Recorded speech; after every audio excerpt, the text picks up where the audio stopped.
ExJWs on YouTube are on fire at the moment, plus all the new channels coming up, so I thought it might be useful to do a subjective rundown every week on the best of the best. So, did you catch Smurf Girl, aka Vanessa, this week?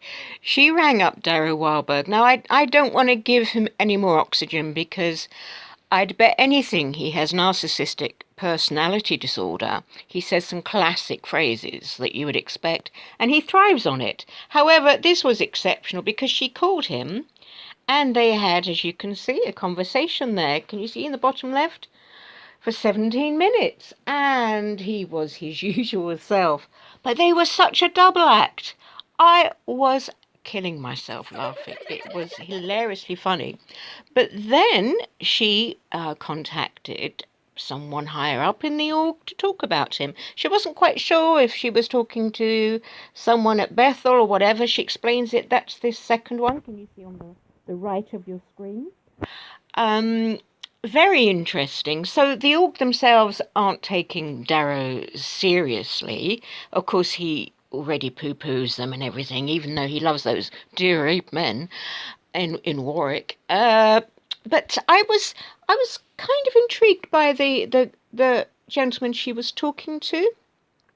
Now, he did come across to me as having genuine zealousness for the org. That was kind of how I remember people talking who were properly in years ago, as opposed to when people call Bethel or certain elders now, and you just hear this dead robot who is just giving out answers by rote. I felt this guy really believed what he was saying. However, I was disturbed because he kept saying that Darrow was nuts. Over and over, Darrow is nuts, Darrow is nuts, Darrow is nuts, which is also Darrow language, of course, which I didn't think was healthy. Is nuts meaning mentally ill, in which case saying someone is nuts is not useful or helpful. So I thought it was kind of a bit of a primitive retro phrase, but hey, it was fascinating, and I do think it puts Darrow in perspective as to where he is in the org and how the org views him. So the poor chap is out of it everywhere, but I think he's probably been used to that. So you've got the two there. You've got the very, very hilarious one of Darrow and Vanessa talking, and you have the org's official response to him. Kym Mikey gave us another excellent video. You know, when I first started really kind of waking up and learning stuff, they were so just banging videos out there, and I used to look forward to them so much. It was like a little friendly hello every time they said hello and signed on. And happy birthday to Kym next week, 56 years young. She's just a young'un as yet. So they had a great video. Let's see what this is called. Just how much control does Watchtower want? And it's some inside information from someone who was at Bethel. Just, it goes even further than we knew. And also about how some of the richer brothers and sisters who go to Bethel protect their assets, while others just go, oh, you can have everything. It is pretty fascinating. So that's another one not to be missed, that goes into the machinations that happen right at the very headquarters. And of course, the channel Marcus Vaughan is excellent for that, just in case anyone has missed him. Not to be missed. I thought I'd like to share with you some of the ExJW YouTube channels that are new to me. So do support them if they appeal to you. There's Brick by Brick, who occasionally goes out and does car crashes. Well done to them, you're braver than I am. Channel ExJW made their first video this week. Congratulations to them, and they're wanting to keep it positive, and their first video was called ExJW Enjoy Your Life. Another new channel to me, who I've just subscribed to, as I have to all the others, is Renee called Deshi. I hope I've said that correctly, Renee. JW Survivor. She seems to have been posting now for a month. You can see her titles of what she has been looking at. There's a nice lovely one. Why Jehovah's Witnesses Need Our Help? Because they do. And it started off, as far as I can tell, a nasty letter from a Jehovah's Witness. Now there's a surprise. Did you catch Goat Like Personalities video this week? He is such a funny and such a clever fellow. Well, this one, subpoena warfare, I got the Watchtower tax return. Well, he looked at Watchtower's finances in Norway and talked about how much money they're getting from the Norwegian government. I worked briefly in Norway, and it is, population-wise, it is a small country. So this is a lot of money, quite a burden upon them to be paying this. So he lays it all out very fairly. Also keep in touch with his channel. Look at him laughing away there.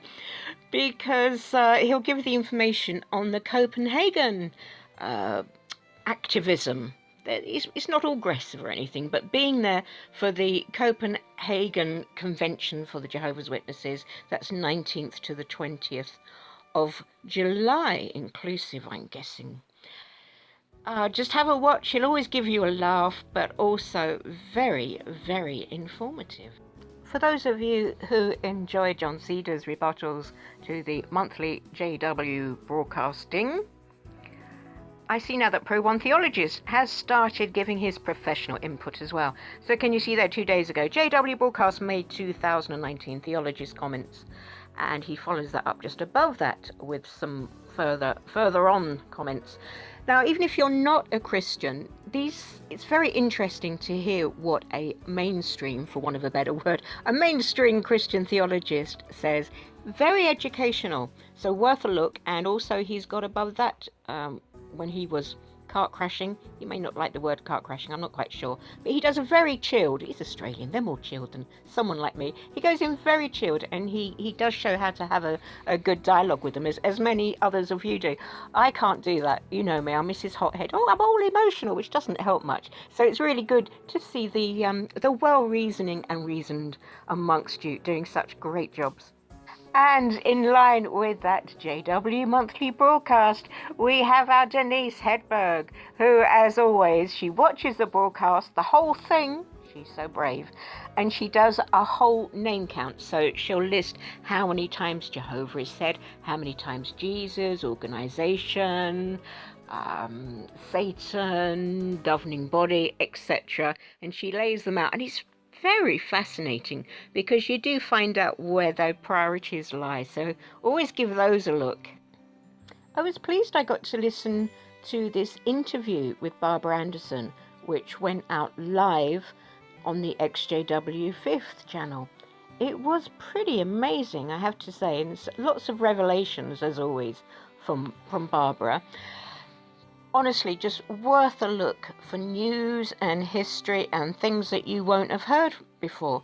Now, Ted Jarish, I've said his name right, such a strange name, but I'll put it on the screen. Ted Jarish, now, he was a GB member, very well known, and she talked about how when he was head of Australian J-Dubs, how he left with accusations, according to her. So if you want to contend, off you go, kids. But he left with allegations of child abuse. And then I was looking further into him, and there were accusations by at least one person who would turn up at New York and tell people. So, hey, something very interesting there. Don't forget, of course, that Leo Greenlees was accused of such things. His was with boys, and he was moved out and kind of quietly moved into a congregation, as they did then. There are other things that I just didn't know, such as, you see sometimes Watchtower spelt as one word, which is how I usually spell it. Other times it comes over as two words, Watch Tower, and I've noticed in some of the legal proceedings, such as the subpoenas, you'll get Watchtower, which is a form I wasn't familiar with, and they are two different legal entities. See, it becomes clear now. And also things that, with all the corporations that Watchtower has sprung up around Watchtower and the different names they give themselves, and how she says that from 2001 the governing body are nothing to do with those corporations. How they are regarded as spiritual heads, but they're not to do with the corporations.